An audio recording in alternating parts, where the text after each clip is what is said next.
நாளென் செய்யும் வினைதான் என் செய்யும் இனி நாடி வந்த கோளென் செய்யும் கொடுங்கூற்று என் செய்யும் குமரேசர் இரு தாளும் சிலம்பும் சதங்கையும் தண்டையும் சண்முகம் தோளும் கடம்பும் எனக்கு முன்னே வந்து தோன்றினே.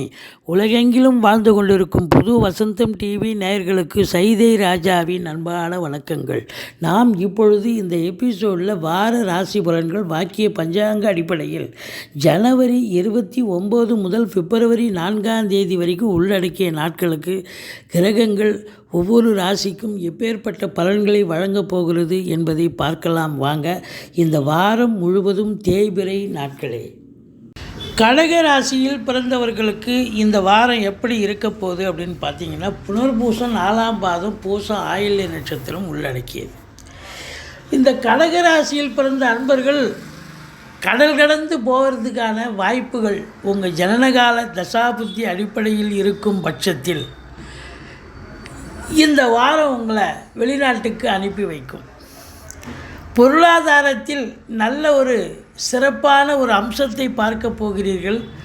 உங்கள் சொல்லுக்கும் செயலுக்கும் மதிப்பு மரியாதை கண்டிப்பாக ஏற்படும். குடும்பத்தில் சுப நிகழ்ச்சிகள் நடத்துவதற்கான பேச்சுவார்த்தை நடத்துவார்கள். வெளியார் சுப நிகழ்ச்சிகளுக்கு சென்று விட்டு வர முடியும். ஃபைனான்ஸையே தொழிலாக செய்யக்கூடியவர்களுக்கு ஒரு அற்புதமான ஒரு காலகட்டம்.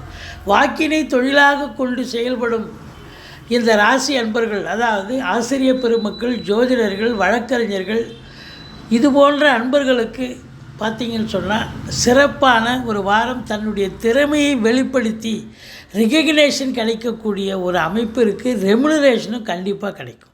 3ஆம் இடத்துல கேது இருந்தால் எல்லாமே நல்லதாகவே நடக்கும், ஆனால் லேட்டாக நடக்கும். இளைய சகோதரிகளுக்கும் ஆகாது. ஃபஸ்ட்டு அட்டம்ப்டில் ஜெயிக்க முடியலனாலும் அடுத்த அட்டம்ப்டில் கண்டிப்பாக ஜெயிப்பீங்க. அதாவது 11th ஹவரில் ஜெயிப்பான்னு சொல்லுவாங்க இல்லையா, அதுபோல தான் இந்த கேது பகவான் உங்களுக்கு 3ஆம் இடத்துல இருக்க கொடுத்து வைக்கணும். விபரீத ராஜயோகத்தை தருவார். 4ஆம் இடம் என்று சொல்லக்கூடிய இடம் அப்படின்னு பார்த்தீங்கன்னு சொன்னால் குரு பார்வையில் இருக்கிறது. வண்டி வாகனங்கள் ஆதாயத்தை தரும். முதல்ல அது சுக்கிரனுடைய வீடு. அப்போ சுக்கிரனுடைய வீடுனா கலைத்துறையில் வேலை பார்க்கக்கூடியவர்கள், அழகு நிலையங்கள் வைத்திருப்பவர்கள், இன்டீரியர் டெக்கரேஷன் வைத்திருப்பவர்கள், சினிமா மற்றும் தொலைக்காட்சி பிரிவில் பணியாற்றக்கூடியவர்கள், ஃபைனான்ஸ் நிறுவனம், நிதி நிறுவனம், மற்றபடி இன்சூரன்ஸு, வங்கிகள் போன்றவற்றில் பணிபுரியும் அன்பர்களுக்கு ஒரு உன்னதமான ஒரு காலகட்டமாக இது அமையப்போகிறது என்று சொன்னால் மிகையாகாது. வண்டி வாகனங்களை வச்சு பொழப்பு நடத்தக்கூடியவர்களுக்கு நல்ல அற்புதமாக சம்பாத்தியத்தை பார்க்க போகிறீங்க. தாய் வழி சொந்தங்களால் அனுகூலம். உங்கள் சுகஸ்தானம் திருப்திகரமாக இருக்குது. இந்த வாரம் நீங்கள் ரொம்ப சுகவாசியாக இருப்பீர்கள். என்னங்க அஷ்டமத்து சனி நடக்குது, எங்களுக்கு போய் நாங்கள் சுகவாசியாக இருப்போம்னு சொல்கிறீங்களே அப்படின்னா கண்டிப்பாக அதான். ஏன்னா 4ஆம் இடம் என்பது சுகஸ்தானம், கல்வி ஸ்தானம். கல்வி பயிலும் மாணவ செல்வங்கள் நல்லா படிப்பாங்க. 5ஆம் இடத்தை சனி பகவான் பார்க்கிறார். உங்களுடைய பிள்ளைகளுக்கு ஏதாவது இடர்பாடுகள் வரலாம். குலதெய்வ வழிபாடு செய்யுங்கள். பூர்வீகத்தில் ஏதாவது பிரச்சனைகள் வரக்கூடிய அமைப்பு இருக்குது அப்படின்னு சொல்கிறோம். மற்றபடி எதிரிகள் ஓடி ஒளிவார்கள். கடன் சுமை படிப்படியாக குறையும். கோர்ட்டில் கேஸ் எதாக இருந்தால் உங்களுக்கு சாதகமாக தீர்ப்பு வரும். சொந்த தொழில் செய்யக்கூடிய அன்பர்களுக்கு நம்பிக்கைக்கு பாத்திரமான பணியாளர்கள் கிடைப்பார்கள். தொட்டதெல்லாம் தொடங்கும். வெற்றி ஸ்தானம். ஏதாவது இன்டர்வியூவில் நீங்கள் அட்டன் பண்ணுறீங்க, இல்லை ஸ்போர்ட்ஸில் கலந்துக்கிறீங்கன்னு சொன்னால் நீங்கள் கண்டிப்பாக நீங்கள் ஜெயிக்கக்கூடிய ஒரு அமைப்பு நிச்சயமாக இருக்குது. அதாவது ஸ்லோ ப்ராசஸாக இருக்கும், ஆனால் ஃபைனல் இது பார்த்திங்கன்னா ரொம்ப வெற்றிகரமாக பெரிய சாதனை படைக்கக்கூடிய ஒரு அமைப்பு இருக்குங்க. உங்களை பொறுத்தவரை 2ஆம் இடத்து அதிபதி 7ல் அமர்ந்திருக்கிறார். ஆதலால் சூரியன் புதன் சேர்க்கை. கல்வி நிறுவனங்கள், கல்விக்கூடங்கள், கல்வியாளர்கள், கல்வி பயிலும் மாணவ செல்வங்கள், இவங்களுக்கெல்லாம் சிறப்பான ஒரு காலகட்டம். சூரியன் புதன் சேர்க்கை புதாதித்ய யோகம், நிபுணத்துவ யோகம்னு சொல்லுவாங்க. அப்போ ஆசிரியர்கள், பட்டதாரி ஆசிரியர்கள், மற்றபடி professors, university, deemed university, school இதில் பணியாற்றக்கூடியவர்களுக்கெல்லாம் இந்த வாரம் மிக மிக உன்னதமான ஒரு வாரமாக விளங்கப் போகிறது. 8ஆம் இடத்தில் சனி பகவான் இருந்தாலும் ஆட்சி வீடம் மூல திரிகோண வீடு. இரும்பு சார்ந்த துறையில் பணியாற்றுபவர்களுக்கு ஒரு அற்புதமான வேலைவாய்ப்புகள் கிடைச்சி நல்ல சம்பாத்தியத்தை பார்க்க போகிறீங்க.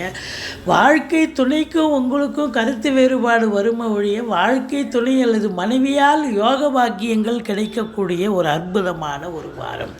தந்தைக்கும் உங்களுக்கும் கருத்து வேறுபாடு ஏற்படும். தந்தைக்கு தேக ஆரோக்கியத்தில் அக்கறை தேவை.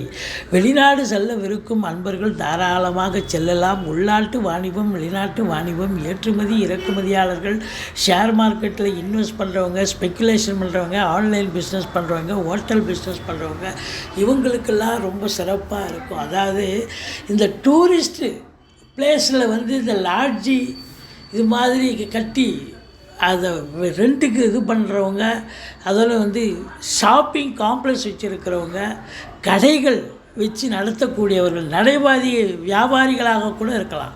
இவங்களுக்கெல்லாம் ஒரு அற்புதமான ஒரு காலகட்டம். மொத்தத்தில் பார்க்கும்பொழுது 10ஆம் இடத்துல குரு இருந்தால் பதவி பறிபோகும்னு சொல்லுவாங்க. அது என்ன வாரமாக பறிபோக போகுது? போன வாரம் போச்சுன்னா இந்த வாரம் எப்படி போகும்? இதுக்கு ஒரு வாசல் மூடனா ஒரு வாசல் திறந்து தானே ஆகணும். டெஃபினட்டாக வேலைவாய்ப்பு இல்லாதவர்களுக்கு வேலைவாய்ப்பு கிடைக்கும், ஒரு மாற்றங்கள் கிடைக்கும். அது உங்களுடைய ஜனனகால தசாபுத்தி சிறப்பாக இருக்கும் பட்சத்தில் உங்களுக்கு வேலை மாற்றம் என்பது ஒரு அற்புதமான ஒரு மாற்றமாக அமையும். ஒரு சிலருக்கு தொழில் மாற்றம் ஏற்படலாம், தொழிலில் இடமாற்றங்கள் கூட ஏற்படலாம். அதனால் ஒரு சாதகமான ஒரு பலனே கிடைக்கும் ஒழிய பாதகமான பலன் என்று சொல்வதற்கு நிச்சயமாக இல்லை. 11ஆம் இடத்து அதிபதி உங்களுக்கு 6ஆம் இடத்தில் இருந்தாலும் குரு பார்வையில் இருப்பதால் இது ரொம்ப ரொம்ப அமக்கலமான ஒரு காலகட்டமாக இது அமையப்போகிறது. சினிமா இண்டஸ்ட்ரியில் வேலை பார்க்குறவங்க இவங்களுக்கெல்லாம் போட்டி பந்தயங்கள், அதாவது போட்டி பொறாமைகள்னு இருக்கும். நீயா நானான்ற அளவுக்கு ஒருத்தருக்கு இதுவாக ரேட்டிங்கில் இருந்தாலும் வாய்ப்புகள் கதவை தட்டும். நல்ல போட்டி ஆரோக்கியமான ஒரு போட்டியாக அமர்ந்து உங்களுக்கு வெற்றி வாய்ப்பை பெற செய்துவிடும் அப்படின்னு சொல்கிறோம். மொத்தத்தில் பார்க்கும்பொழுது இந்த கடகராசியில் பிறந்த அன்பர்கள் கடல் கடந்து வெளிநாடு போகக்கூடிய அமைப்பு இருக்குது. ஒரு உத்தியோகத்துக்காக இருக்கலாம், உயர்கல்விக்காக இருக்கலாம், அல்லது சொந்த தொழிலுக்காக இருக்கலாம். இல்லை எதையும் தாண்டி நான் இதுக்கெல்லாம் போகலைங்க, சும்மா ஆன்மீக பயணம் இன்ப சுற்றுலான்ற பேரில் தான் போயிட்டு வரேன் அப்படின்னு சொன்னால் அதுக்காகவும் நீங்கள் போயிட்டு வரக்கூடிய ஒரு அமைப்பு இருக்குங்க.